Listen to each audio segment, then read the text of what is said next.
آپ ایک گھوڑا خریدتے ہیں اور بیچنے والا زبانی طور پر اس کے صحت مند ہونے کی وارنٹی دیتا ہے. ٹھیک ہے. آپ کو ایک سادہ سی رسید ملتی ہے جس پر لکھا ہے 500 روپے میں گھوڑا خریدا، بس. بعد میں گھوڑا بیمار نکلتا ہے. تو اب کیا ہوگا؟ آپ عدالت میں زبانی وارنٹی کو ثابت کر سکتے ہیں کیونکہ رسید اس معاملے پر بالکل خاموش تھی اور وہ ایک غیر رسمی دستاویز ہے. ٹھیک ہے، یہ سمجھ میں آتا ہے.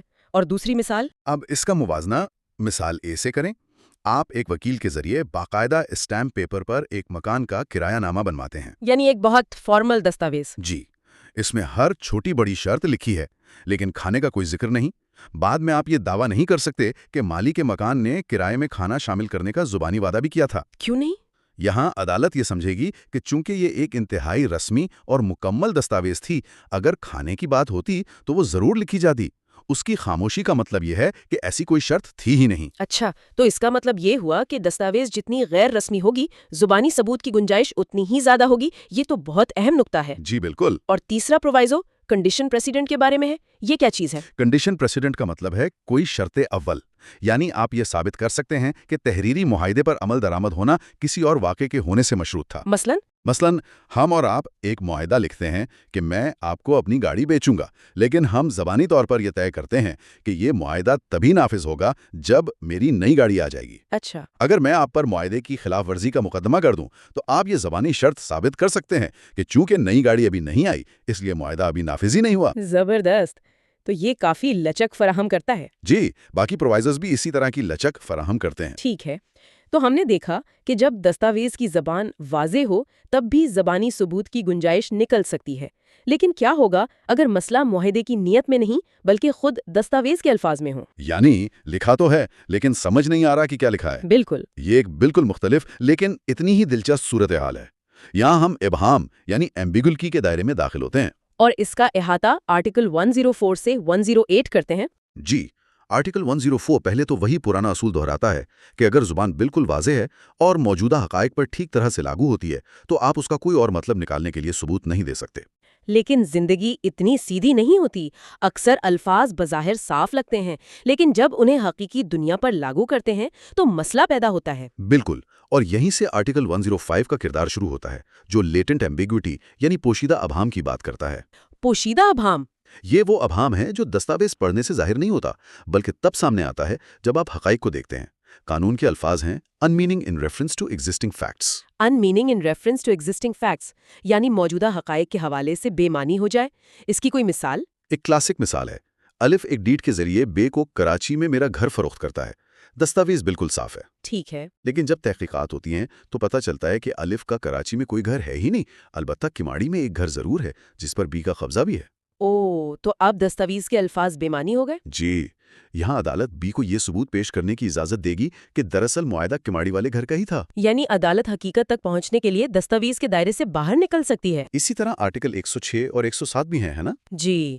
آرٹیکل 106 اس صورتحال کے لیے ہے جب آپ کی زبان کئی چیزوں یا کئی لوگوں پر ایک ساتھ پوری اتر رہی ہو. جیسے میں آپ سے اپنا سفید گھوڑا 1000 روپے میں بیچنے کا معاہدہ کرتا ہوں. مسئلہ یہ ہے کہ میرے پاس 2 سفید گھوڑے ہیں. اب کون سا گھوڑا؟ بالکل. یہاں ثبوت دیا جا سکتا ہے کہ ہماری نیت کون سے والے گھوڑے کی تھی. اور آرٹیکل 107؟ وہ اس سے بھی زیادہ پیچیدہ صورتحال کے لیے ہے جب تفصیل کا ایک حصہ ایک چیز پر اور دوسرا حصہ کسی دوسری چیز پر پورا اترتا ہو. یہ تو کافی الجھاوا لگ رہا ہے. مثال سے واضح ہو جائے گا.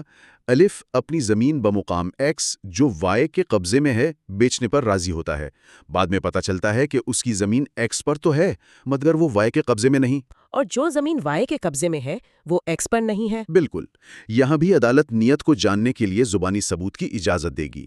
بنیادی مقصد ہمیشہ فریقین کی اصل نیت تک پہنچنا ہوتا ہے. ٹھیک ہے. تو اب تک ہم نے یہ دیکھا ہے کہ کیا ثبوت پیش کیا جا سکتا ہے اور کیا نہیں.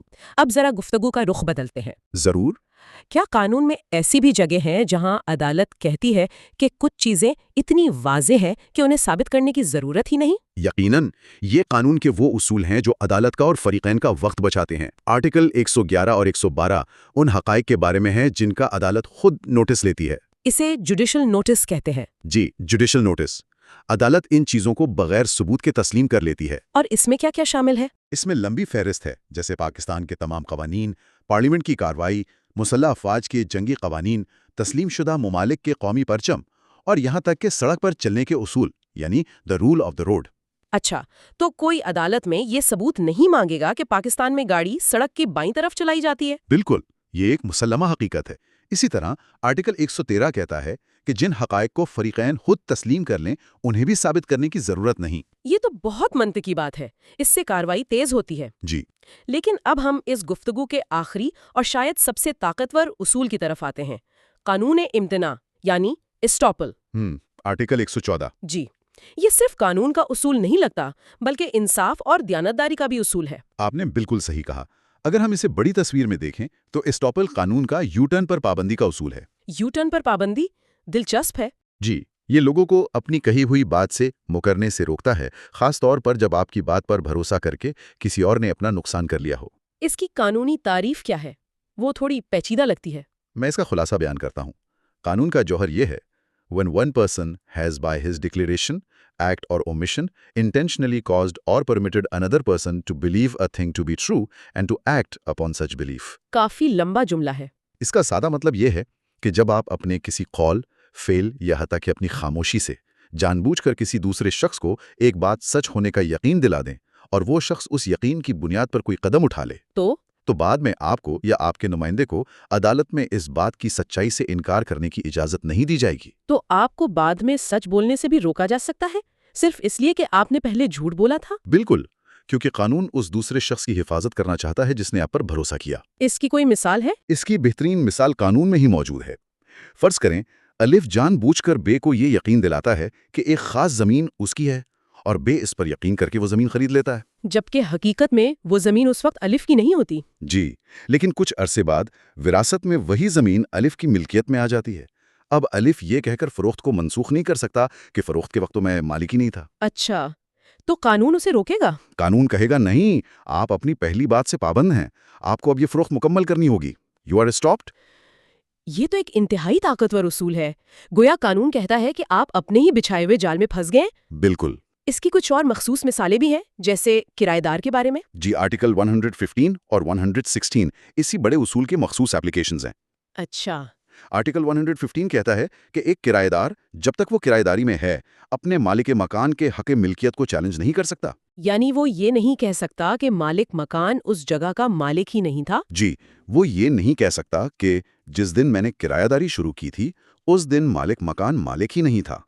اسی طرح آرٹیکل 116 بل آف ایکسچینج قبول کرنے والے یا کسی امین بیلی پر بھی ایسی ہی پابندیاں لگاتا ہے۔ تو اس سب کا کیا مطلب ہے؟ ہم نے سفر کا آغاز اس سخت اصول سے کیا کہ تحریر ہی سب کچھ ہے۔ زبانی بات کچھ نہیں۔ پھر ہم نے دیکھا کہ انصاف کے تقاضوں کے تحت قانون کس طرح دھوکہ، دباؤ اور غلطی کی صورت میں زبانی ثبوت کے لیے دروازے کھولتا ہے۔ پھر ہم نے ان حالات کا جائزہ لیا جہاں دستاویز کے الفاظ ہی مبہم ہوں۔ اور آخر میں ہم نے ایسٹاپل جیسے انصاف کے بنیادی اصول کو سمجھا جو لوگوں کو اپنی بات سے پھرنے سے روکتا ہے۔ خلاصہ یہ ہے کہ قانون یہاں ایک بہت نازک توازن قائم کرنے کی کوشش کرتا ہے۔ ایک طرف یقین اور ٹھوس پن۔ جی، ایک طرف دستاویزات کے ذریعے قانونی معاملات میں یقین اور ٹھوس پن کی ضرورت ہے تاکہ استحکام رہے۔ دوسری طرف اس بات کو بھی یقینی بنانا ہے کہ کوئی شخص تحریر کی آڑ میں ناانصافی نہ کر سکے۔ صحیح۔ یہ تمام دفعات 102 سے لے کر 116 تک اسی توازن کو قائم رکھنے کی ایک شاندار کوشش ہیں۔ اس گہرائی سے کی گئی گفتگو کے اختتام پر سامعین کے لیے ایک سوچ انگیز سوال چھوڑتے ہیں۔ ضرور۔ ڈیجیٹل کمیونیکیشن کے اس دور میں جہاں ٹیکسٹ میسیجز، ای میلز اور واٹس ایپ پیغامات کو اتنی آسانی سے تبدیل یا حذف کیا جا سکتا ہے، دستاویز کی تعریف اور زبانی ثبوت کے بارے میں یہ پرانے قانونی اصول مستقبل کی عدالتوں میں کس طرح چیلنج یا عصر نو بیان کیے جا سکتے ہیں؟ یہ بہت اہم سوال ہے۔ اس پر ضرور سوچیے گا۔